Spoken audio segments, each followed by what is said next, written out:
Hey guys, welcome back to another video on my channel. Today we're doing another custom set review. This isn't like my normal videos. I normally review Lego sets or different Star Wars things. But today I'm going more into the real world. Specifically 1940s, around there. With the heinkiel 111 German bomber thing plane. Now, I put this quite a while ago, and I'm meaning to come around to reviewing it. So I thought, I haven't uploaded in quite a while, so I might as well do a video on this. Either way, I'm really looking forward to sharing this with you guys. I hope you enjoy, and let's get straight into it. Now, this set does have a few minifigures, well, I say set, but this custom model has got a few minifigures that I made along with it, but we'll get to that later. Now, starting on this wing here, we have the insignia, the Iron Cross, a German symbol using like planes and World Wars.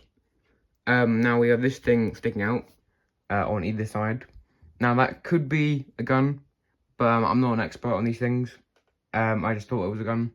I looked at some reference pictures for this while building it, and I just saw that, and I thought, you know, it'd be a cool detail to add. Now, going along the wing here, we have this engine in dark grey. I've got a few details on the side with these black pieces. And we have the propellers here, which do spin. And we have a sort of intake thing there for nice detail. You got a few little indents here in designs.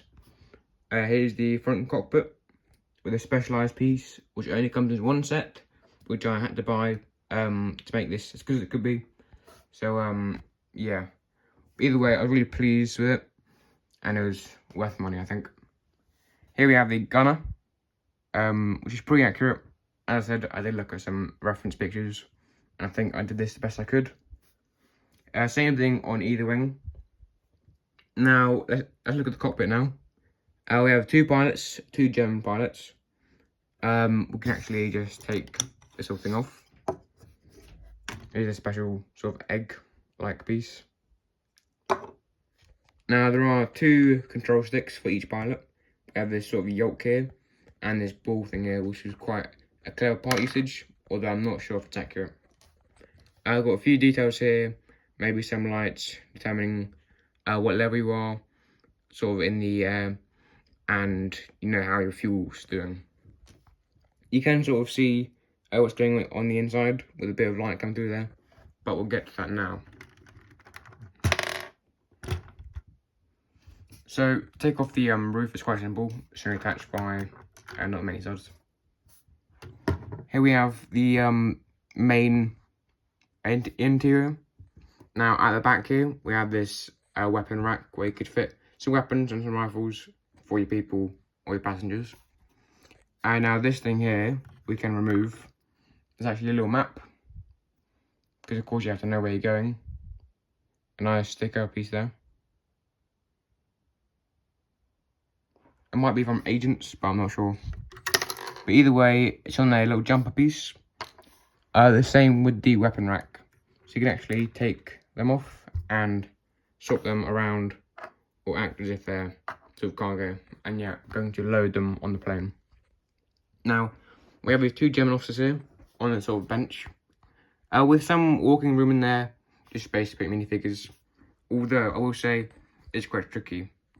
And that's because on this roof part here, where the gunner is, he needs a seat, of course, and it's not that big of a seat or that detailed, but it does take up some of the space in the middle of the room, so you can't have people standing like there while the roof is on. Now, I did cover the pilots and their cockpit, and you do have a bit of stairs leading up to there for easy access. Now, got a bit of detail here. It's not the best contouring, I guess, but in my fairness, it's very hard to create the shape of the plane with just Lego bricks and pieces. They're very weird shape. Now, there is a bit of an interior, if you call it that, on the inside, but I wouldn't really call it that. Now, we do actually have this thing here. I'm actually not sure what it is or what it does, but it just goes from here to the back of the plane. But to get to the main play feature of the set, of the second main play feature, you have to take it off. Or it is attached by this sort of like string thing, so it won't fall off. Now this area here, you can actually take it off. And you can see a little thing in there. You also have these bombs, which this is a bomber, so it must bomb. So what you can do, you can just drop one in there, and with this gear at the back, you can turn it. But first, I'm going to close everything up to give you a better look at what the actual set looks like. Or model, custom model I've made. Now you can actually fit, there is one bomb in there, but you can fit two. I'm turning it right now, although you do have to be quite careful with it. Yeah, just drop one by the side, and it could be very tricky to get out. But either way, we're going to close it on up.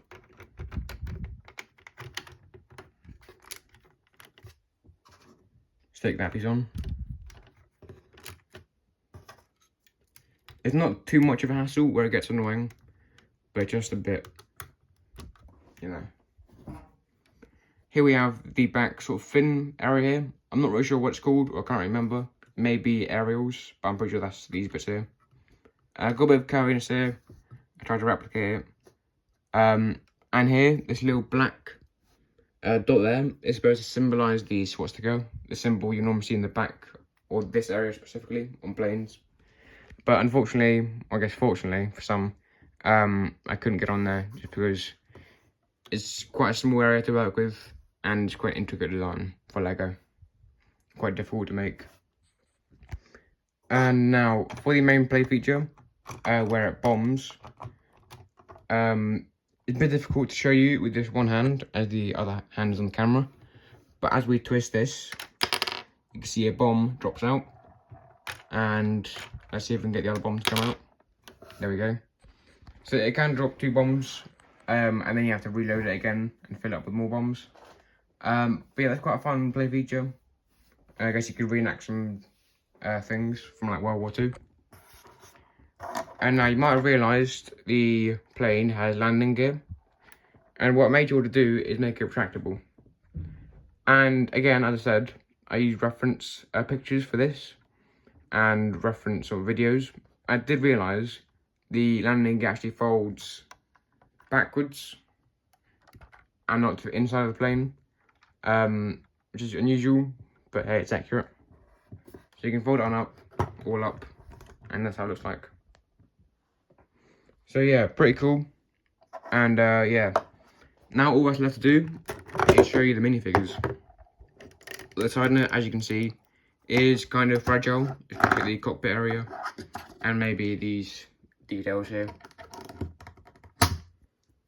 But our first minifigure is this guy, probably with the SS, with the black uniform.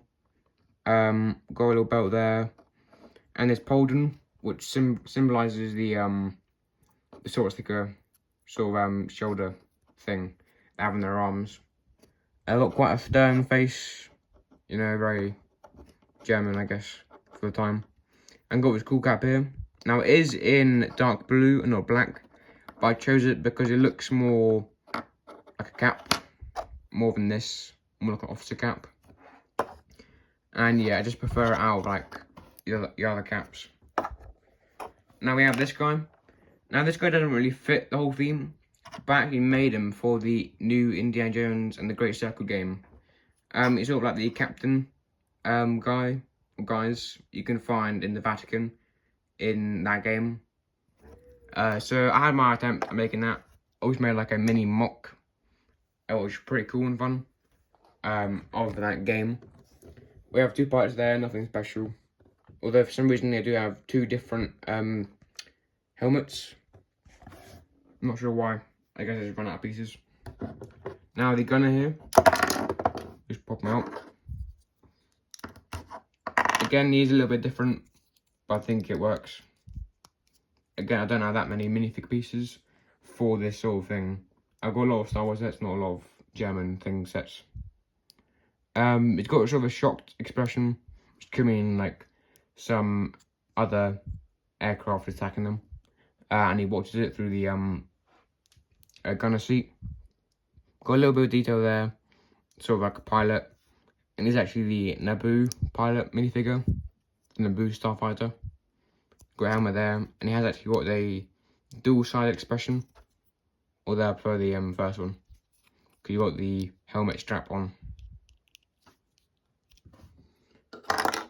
And we also have, last but not least, you have this officer here.